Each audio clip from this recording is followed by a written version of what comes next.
आप सभी बहनों एवं परिवार के सभी सदस्यों को यीशु सलाम।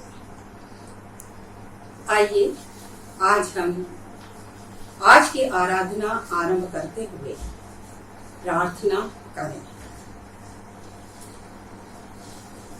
हे अत्यंत दयालु और सर्व सामर्थी पिता परमेश्वर, आज के इस संध्या में मसीही महिला संगति के पारिवारिक सप्ताह के अवसर पर आपकी अगुवाई और उपस्थिति चाहते हैं। हमारी दुर्बलताओं और सब पाप अपराधों को दया कर क्षमा कीजिए। सारी आशीषों और आपके प्रेम के लिए धन्यवाद करते हैं। हमें शक्ति और सामर्थ दीजिए जिससे हम बहनें आपकी सेवा, उपासना और महिमा कर सकें। हमारे प्रभु यीशु क्रिस्त के द्वारा, आमीन।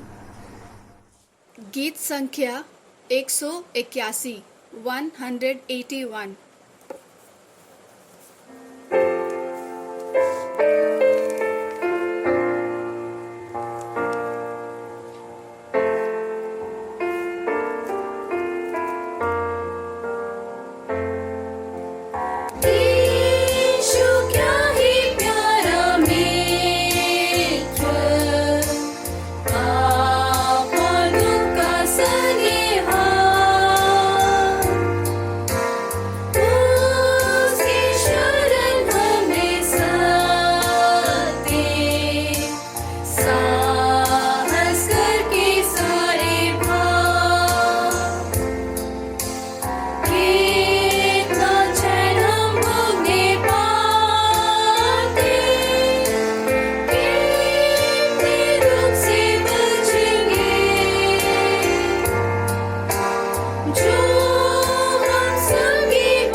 आज संध्या की आराधना में ठहराया गया पाठ वचन हमें मिलता है मरकुस रचित सुसमाचार उसके 90वें अध्याय पद 14 से 29, जिसमें यूँ लिखा है।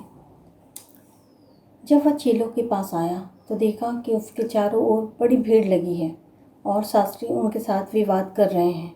उसे देखते ही सब बहुत ही आश्चर्य करने लगे और उसकी ओर दौड़कर उसे नमस्कार किया।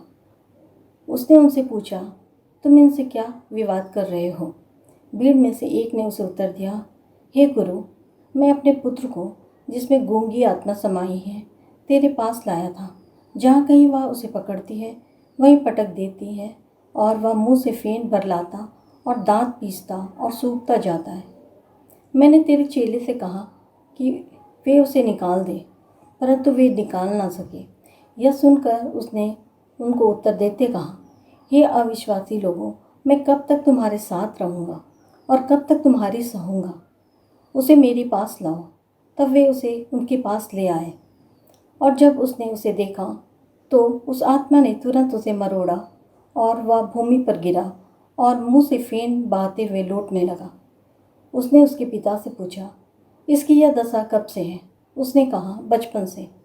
उसने इसे नष्ट करने के लिए कभी आग और कभी पानी में गिराया, परंतु यदि तू कुछ कर सके तो हम पर तरस खाकर हमारा उपकार कर। यीशु ने उनसे कहा, यदि तू कर सकता है, यह क्या बात है? विश्वास करने वालों के लिए सब कुछ हो सकता है। बालक के पिता ने तुरंत गिड़गिड़ा कर कहा, हे प्रभु, मैं विश्वास करता हूँ, मेरे अविश्वास का उपाय कर। जब यीशु ने देखा कि लोग दौड़कर भीड़ लगा रहे हैं तो उसने अशुद्ध आत्मा को यह कहकर डांटा, हे गूंगी और बहरी आत्मा, मैं तुझे आज्ञा देता हूँ, उनमें से निकल आ और उनमें फिर कभी प्रवेश ना करना। तब वह चिल्लाकर और उसे बहुत मरोड़ कर निकल आई और बालक मरा हुआ सा हो गया। यहाँ तक कि बहुत लोग कहने लगे कि वह मर गया, परंतु यीशु ने उसका हाथ पकड़ के उसे उठाया और वह खड़ा हो गया। जब वह घर आया तो उसके चेले ने एकांत में उससे पूछा, हम उसे क्यों ना निकाल सके? उसने उनसे कहा, यह जाति बिना प्रार्थना किसी और उपाय से नहीं निकल सकती है। आज का पाठ वचन यहीं समाप्त होता है। यह परमेश्वर का वचन है। परमेश्वर का धन्यवाद हो। आमीन। आप सबों को यीशु सहाय।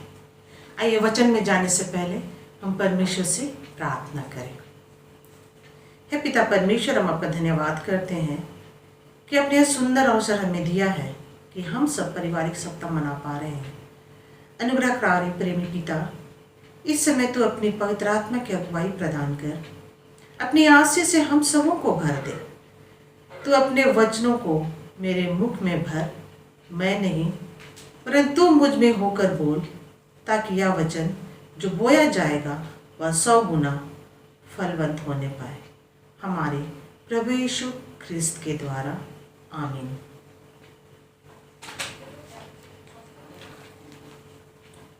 आज के पाठ वचन में हमने सुना जो लिखा था मरकुस रचित सुसमाचार उसके 9वें अध्याय उसके 14वें पद से 29वें पद तक। यहाँ हम लोगों ने सुना कि यीशु एक दुष्टात्माग्रस्त बच्चे को चंगा करता है।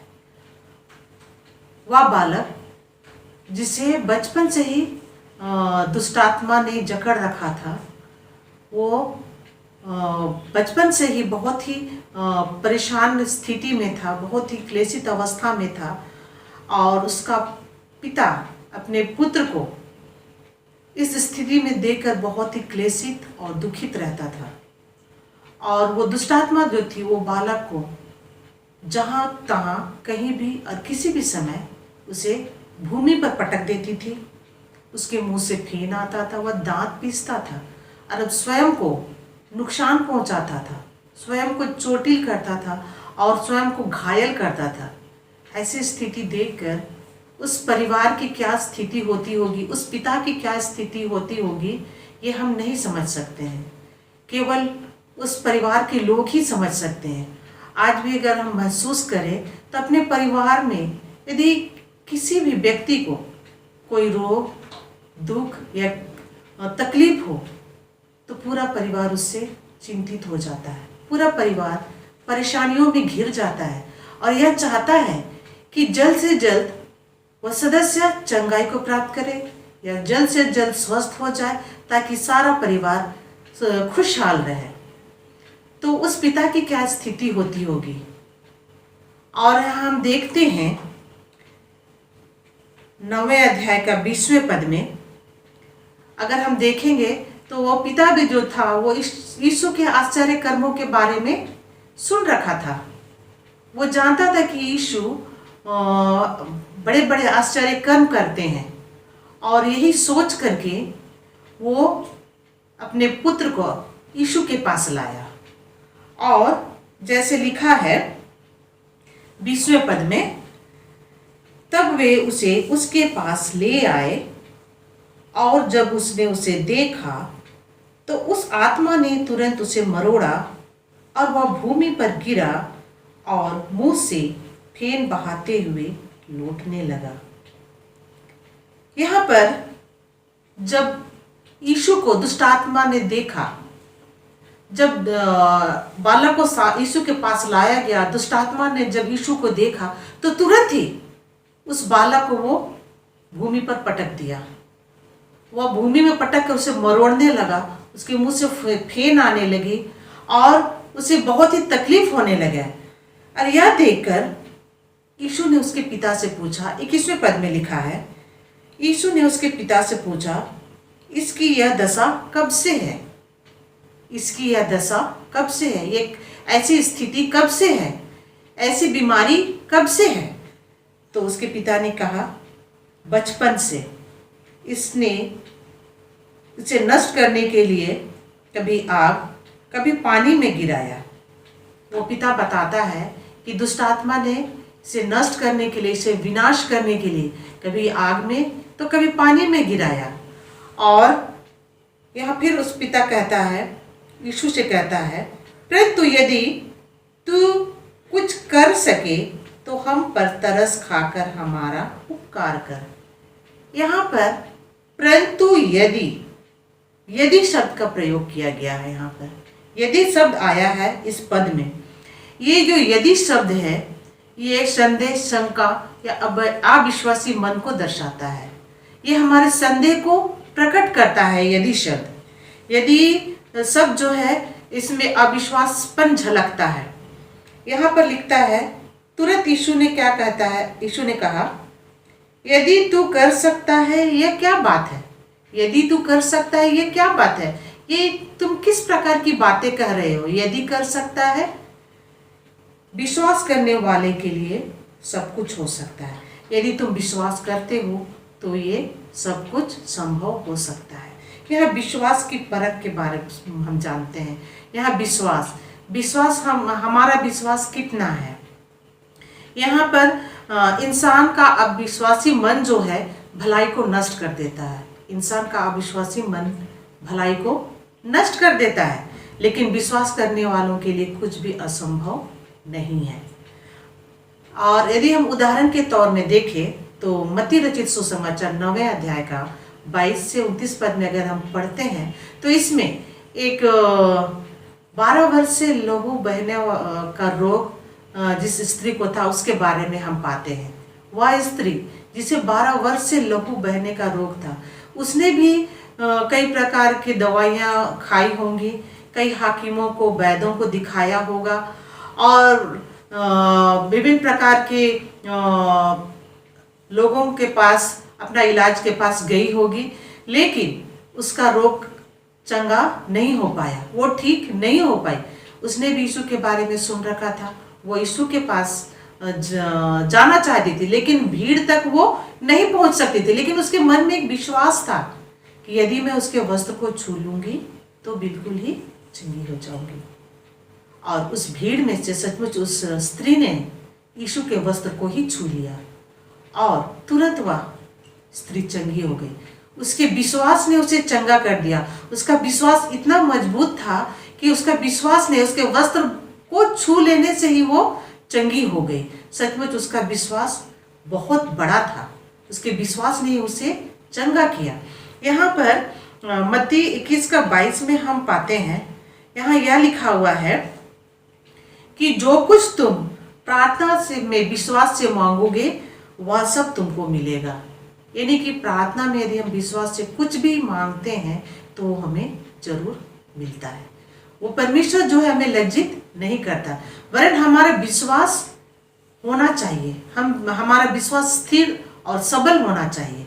यहाँ मत्ती 17 का 19 और 20 में हम देखते हैं कि वही दुष्ट आत्मा ग्रसित बालक के विषय में जब चेलों ने उसे नहीं निकाल पाया तो चेलों ने यीशु से पूछा कि हम उस दुष्ट आत्मा को क्यों निकाल नहीं पाए।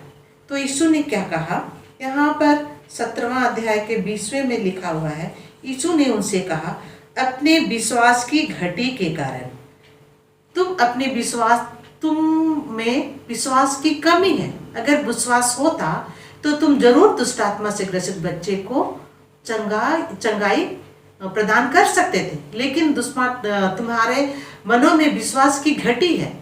अगर विश्वास तुम्हारा पूरा होता तो जरूर तुम दुष्ट आत्मा से ग्रसित बच्चे को चंगाई दे सकते थे। यहाँ लिखा हुआ है, क्योंकि मैं तुमसे सच कहता हूँ, यदि तुम्हारा विश्वास राई के दाने के बराबर भी हो तो इस पहाड़ से कह सकोगे, यहाँ से सरक कर वहाँ चला जा, तो वह चला जाएगा और कोई बात तुम्हारे लिए असंभव नहीं होगी। यहाँ पर हमारे विश्वास की तुलना राई के दाने से की गई है। यानी कि विश्वास, अगर एक छोटा सा राई का दाना जो बहुत ही छोटा होता है ना, हमारा विश्वास उतना भी है। यहाँ परमेश्वर यहाँ कहता है, यीशु मसीह यहाँ कहते हैं, यदि तुम्हारा विश्वास राई के दाने के बराबर है तो इस पहाड़ से कहो कि सरक के वहां चला जाए, तो सचमुच ऐसा हो जाएगा। क्योंकि विश्वास करने वालों के लिए कोई भी कार्य असंभव नहीं है। यहाँ पर हमारा विश्वास कैसा होना चाहिए इसके बारे में साफ साफ लिखा हुआ है। विश्वास की प्रार्थना से बड़े बड़े और अद्भुत कार्य होते हैं। विश्वास में वो सामर्थ, वो ताकत, वो शक्ति होती है जिससे बहुत सारे कार्य जो असंभव लगता है वो संभव हो सकता है, हो जाते हैं। और यहाँ लिखता है रोमी 10वां अध्याय का 11वें पद में, यहाँ पाते हैं, जो कोई उस पर विश्वास करेगा वो लज्जित कभी भी नहीं होगा। परमेश्वर उसे लज्जित होने कभी देगा ही नहीं, लेकिन हमारा विश्वास उस पर मजबूत होना चाहिए। याकूब 1 उसका 6 में को अगर हम देखते हैं, याकूब की पत्री 6वां अध्याय,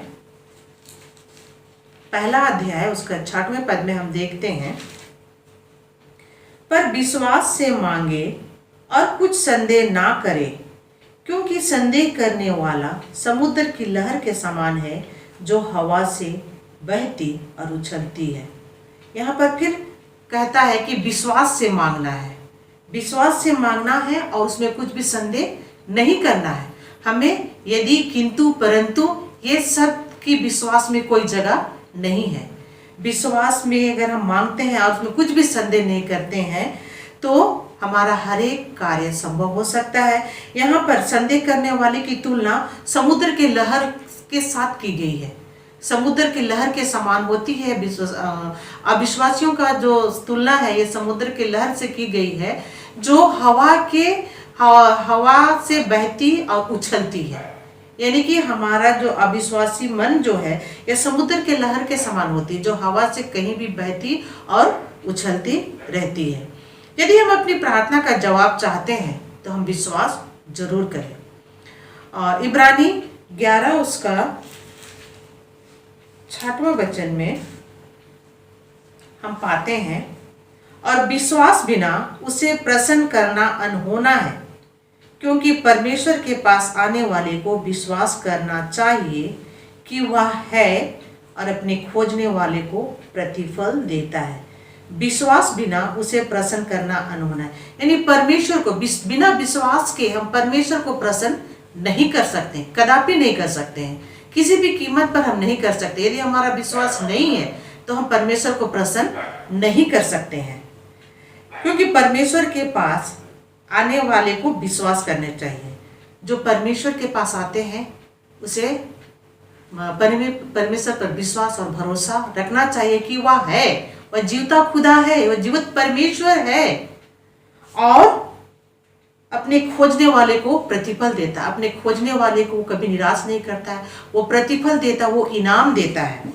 आगे हम अगर देखते हैं तो इब्रानी के 11वां अध्याय में 1 से लेकर अंत तक अगर हम इसको मनन करते हैं, इसको पढ़ते हैं, तो इसमें विश्वास और उसके प्रतिफल के बारे में हम पाते हैं।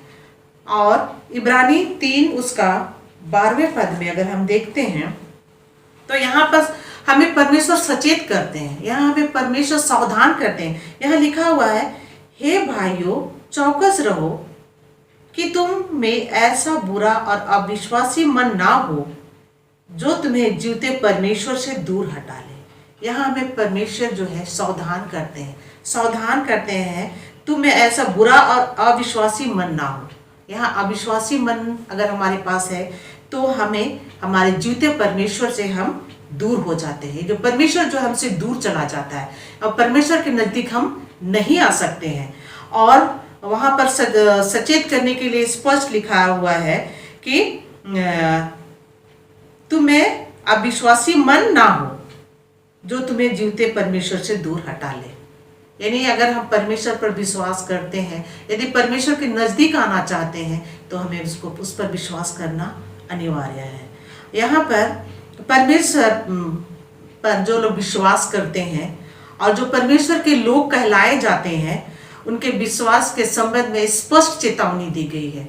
यहाँ स्पष्ट चेतावनी दी गई है कि विश्वास करना हमें कितना जरूरी है, कितना आवश्यक है, क्योंकि विश्वास के द्वारा ही हम प्रभु यीशु की धार्मिकता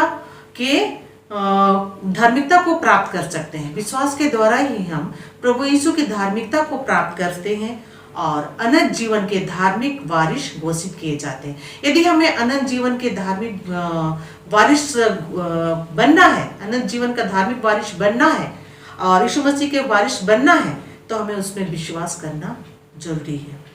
मरकुस 9 उसके 24 में पद, अगर आज के पाठ वचन के 9वें अध्याय के 24 पद में लिखा हुआ है, बालक के पिता ने तुरंत गिड़गिड़ा कर कहा, हे प्रभु मैं विश्वास करता हूँ, मेरे अविश्वास का उपाय कर।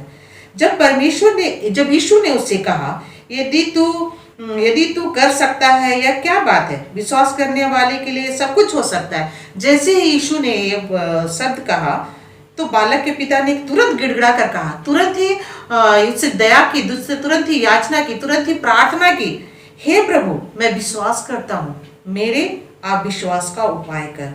मैं आप पर विश्वास करता हूँ और मेरे मन से अविश्वासी मन को दूर हटा दे।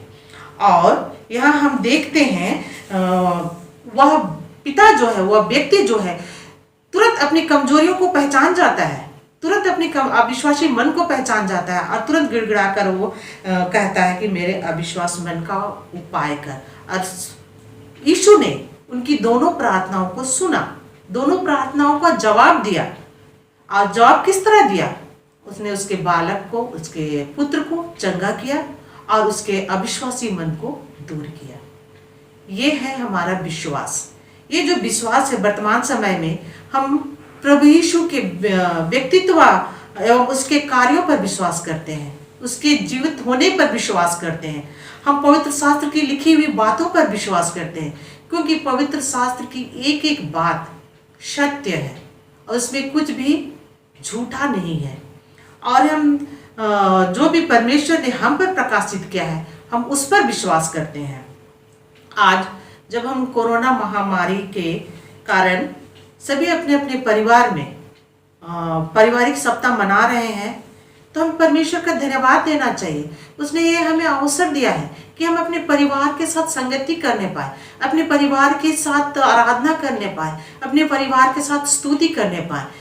और इससे पहले तो शायद जब हम लॉकडाउन की अवस्था में नहीं थे तो हो सकता है हम पारिवारिक आराधना नहीं कर पाते होंगे, लेकिन अब हमें परमेश्वर ने वो मौका दिया है, वो समय दिया है कि हम परिवार के साथ में अपना समय को व्यतीत करें और परिवार के लोगों के साथ इकट्ठे होकर परमेश्वर की निकटता में आए और अपने विश्वास को दृढ़ और मजबूत बनाए रखें, क्योंकि विश्वास के द्वारा ही हर एक वो कार्य जो असंभव से जान पड़ता है वो संभव हो सकता है।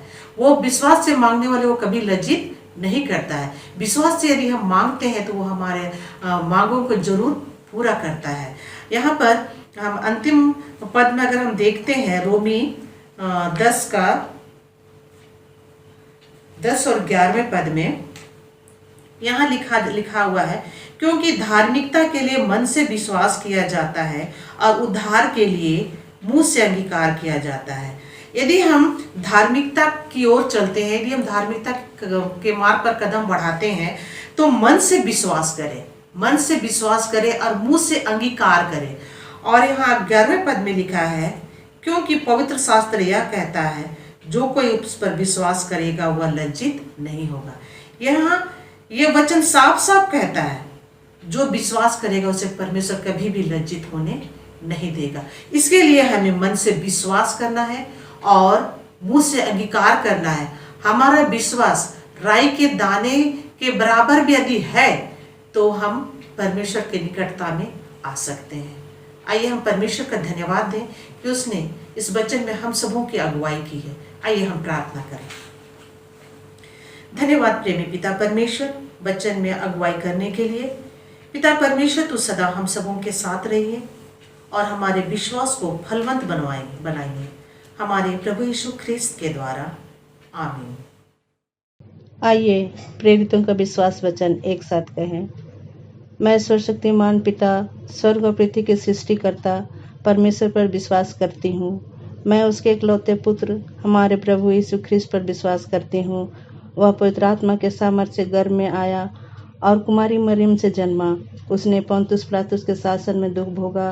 वह क्रूस पर चढ़ाया गया, मरा और गाड़ा गया और मृतकों के लोक में उतरा। तीसरे दिन वह जी उठा। वह स्वर्ग पर चढ़ गया और पिता की दाहिनी ओर विराजमान है। वह जीवितों और मृतकों का न्याय करने को फिर आएगा। मैं पवित्र आत्मा पर, पवित्र सर्वलौकिक कलीसिया पर, संतों की संगति, पापों की क्षमा, देह के पुनरुत्थान और अनंत जीवन पर विश्वास करती हूँ। आमीन। गीत संख्या 175 175।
सबों को यीशु सहाय। आइए हम इसमें हम निराश और दुखी लोगों के लिए हम प्रार्थना करें। हम इसमें वचन में जाएंगे। वचन है निर्गमन की पुस्तक, उसका 15 अध्याय, उसका 26 पद। उसमें ऐसा लिखा है, यदि तू अपने परमेश्वर यहोवा का वचन तन मन से सुने और उसकी दृष्टि में ठीक है वही करे और उसकी आज्ञाओं पर कान लगाए और उसकी सब विधियों को माने, तो जितने लोग मैंने मिस्रियों पर भेजे हैं उनमें से एक भी तुझ पर ना भेजूंगा, क्योंकि मैं तुम्हारा चंगा करने वाला यहोवा हूँ। दूसरा वचन हम पाते हैं यशायाह भविष्यवक्ता की पुस्तक, उसका 40वां अध्याय, उसका 21 पद में। परंतु जो यहोवा की बाट जोते हैं वे नया बल प्राप्त करते जाएंगे। वे उकाबों के समान उड़ेंगे, वे दौड़ेंगे और श्रमित ना होंगे, क्यों चलेंगे और थकित ना होंगे। तो परमेश्वर का वचन है। आइए हम प्रार्थना करें। धन्यवाद धन्यवाद धन्यवाद, स्तुति महिमा के साथ पिता परमेश्वर, इसे हम आपके चरणों में आते हैं पिता। हम आपका धन्यवाद करते हैं, आराधना करते हैं पिता परमेश्वर। प्रभु राजा, आप हम सबों पर दया दृष्टि कीजिए पिता परमेश्वर। हम मनुष्य जाति पर दया दृष्टि कीजिए पिता परमेश्वर। प्रभु, हम आपके बच्चे हैं पिता परमेश्वर।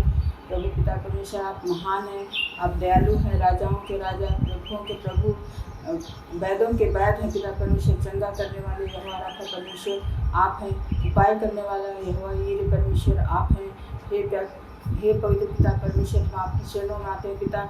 हम आपसे प्रार्थना करते हैं पिता, जो इसमें निराशाओं में डूबे हुए हैं पिता परमेश्वर, और जो दुखित है पिता परमेश्वर, इसमें जो कोरोना वायरस रोग लगी है पिता परमेश्वर।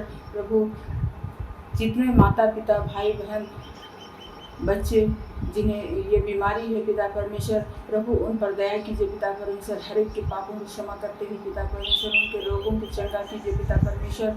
प्रभु, जो उनकी सेवा करते हैं पिता परमेश्वर, डॉक्टर नर्स हॉस्पिटल के जितने स्टाफ हैं, सबों के संग साथ हो, अपने पवित्र लोगों में सबों को पिता परमेश्वर ढांपे रखिए पिता परमेश्वर। उन्हें पवित्र अशुद्ध कीजिए पिता परमेश्वर। प्रभु पिता परमेश्वर, मैं विशेषकर इस समय अपने भारत देश के लिए प्रार्थना करती हूँ, अपने इस जमशेदपुर शहर के लिए मैं प्रार्थना करती हूँ पिता परमेश्वर।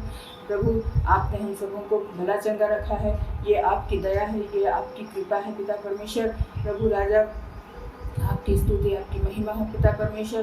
प्रभु, और प्रभु जो दुखित है पिता परमेश्वर और निराश है पिता परमेश्वर, जवान युवक युवतियाँ जिन्हें पिता परमेश्वर अपने जॉब के लिए प्रयासरत हैं, आप अपनी अगुवाई दीजिए, अपनी ज्ञान और बुद्धि दीजिए पिता परमेश्वर। और प्रभु, अपनी आशीष उन्हें दीजिए पिता परमेश्वर। प्रभु, कि वे आप में बढ़ते जाएं, आत्मिक रूप से और आर्थिक रूप से पिता परमेश्वर, और आपकी महिमा आपकी स्तुति सब कहीं है। आप महिमा और स्तुति के योग्य परमेश्वर हैं। हाँ प्यारे पिता परमेश्वर, आपकी स्तुति आपकी महिमा सदा है पिता परमेश्वर। प्रभु राजा, आप राजाओं के राजा, प्रभुओं के प्रभु, सर्वशक्तिमान, सर्वज्ञानी, सर्वव्यापी पिता परमेश्वर है। आपको सारी आदर और महिमा मैं आपको देती हूँ पिता परमेश्वर। और सबों के लिए मैं प्रार्थना करती हूँ पिता परमेश्वर। आप विनती को सुनने वाले पिता परमेश्वर है प्रभु। हमारी इन प्रार्थनाओं को प्रभु दया से सुनिए और स्वर्गराज में ग्रहण कीजिए पिता परमेश्वर। और पिता परमेश्वर, हमारे इस जमशेदपुर कलिसिया के लोगों के लिए भी मैं प्रार्थना करती हूँ पिता परमेश्वर।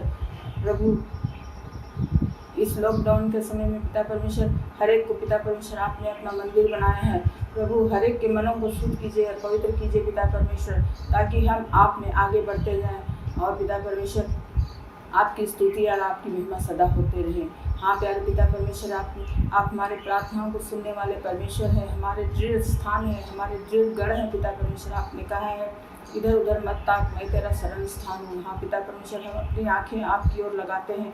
हम आपका धन्यवाद, आपकी स्तुति आपकी महिमा करते हैं। आपने हमारी प्रार्थनाओं को सुना है पिता परमेश्वर। मैं इसके लिए आपको धन्यवाद देती हूँ, और इस दुआ को मैं आपके बेटे हमारे प्रभु यीशु मसीह के दया से सुनिए। हम जगत के सब जातियों के लिए प्रार्थना करें। हे सर्वशक्तिमान परमेश्वर, राजाओं के राजा और प्रभुओं के प्रभु, हम विनती करते हैं कि तू जगत के सब जातियों को न्याय और सत्य में मार्ग में अगुवाई कर, तथा उनमें उस मेल मिलाप को जो धार्मिकता का फल है स्थिर कर। उसी प्रभु के द्वारा जिसके आज्ञा पालन में केवल सच्ची धार्मिकता और मेल मिलाप प्राप्त होते हैं, अर्थात हमारे प्रभु और त्राता यीशु ख्रिस्त के द्वारा। आमीन। आइए हम अपने मित्रों और रिश्तेदारों के लिए जो दूर में रहते हैं उनके लिए प्रार्थना करें। हे सर्वशक्तिमान, जीवित, दयालु, अनुग्रहकारी पिता परमेश्वर, हे स्वर्गीय राजा, हम तेरे सम्मुख आते हैं तेरी दया और प्रेम के लिए। तुझे हम लाखों लाख धन्यवाद देते हैं प्रभु जी। हे प्रभु, तू सबका ज्ञाता है, तू सब स्थानों में उपस्थित रहता है।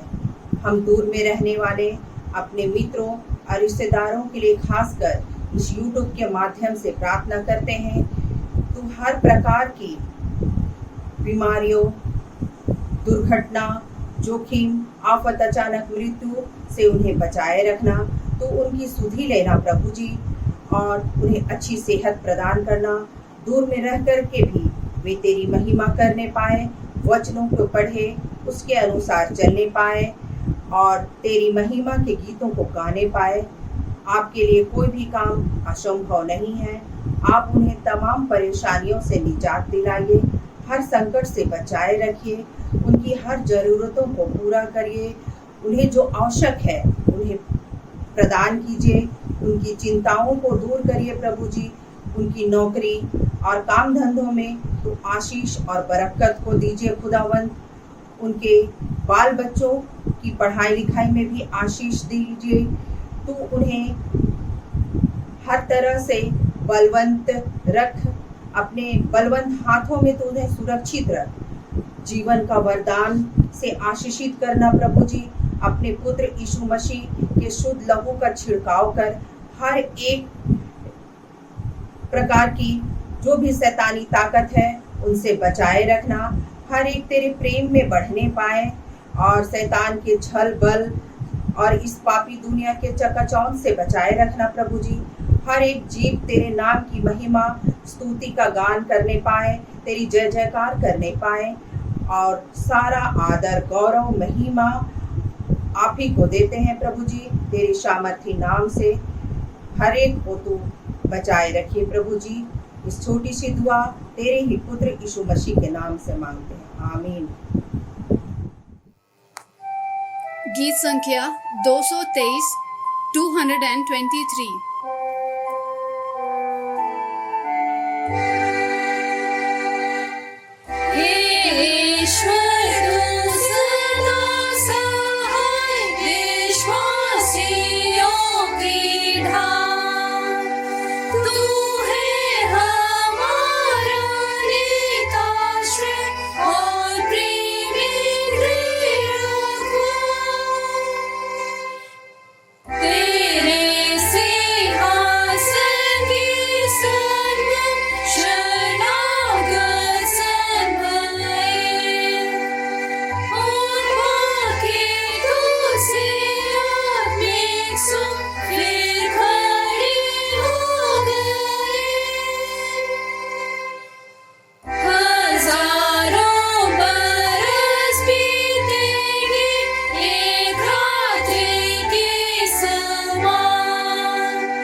अब हम अपने सभी प्रार्थनाओं को परमेश्वर के समक्ष रखें, जिससे परमेश्वर पिता हमें हर एक कार्यों के लिए आशीषित करे। आइए हम समापन की प्रार्थना करें। हे सर्वशक्तिमान परमेश्वर, तूने हमें ऐसा अनुग्रह दिया है कि हमने इस समय एक चित्त होकर तुझसे अपनी साधारण विनतियां की हैं, और तू प्रतिज्ञा करता है, जब 2 व 3 मेरे नाम पर इकट्ठे हों तब मैं उनका मांगा वर दूंगा। अब हे प्रभु, अपनी दासियों के मनोरथ और विनतियां इस रीति से पूर्ण कर जिससे उनका परम लाभ हो। इस लोक में अपने सत्य का ज्ञान और परलोक में अनंत जीवन हमें दान दे। आमीन। आइए प्रभु की प्रार्थना हम एक साथ कहें। हे हमारे पिता, तू जो स्वर्ग में है, तेरा नाम पवित्र माना जाए, तेरा राज आए, तेरी इच्छा जैसे स्वर्ग में पूर्ण होती है वैसे पृथ्वी पर भी हो। हमारे दिन भर की रोटी आज हमें दे, हमारे अपराधों को क्षमा कर जैसे हमने अपने अपराधियों को क्षमा किया है। हमें परीक्षा में ना डाल परंतु बुराई से बचा, क्योंकि राज्य, पराक्रम और महिमा अब और सर्वदा तेरे ही है। आमीन। आइए हम अनुग्रह वचन एक साथ कहें। हमारे प्रभु यीशु ख्रिस्त का अनुग्रह और परमेश्वर का प्रेम और पवित्र आत्मा की सहभागिता हम सबके साथ सर्वदा रहे। आमीन।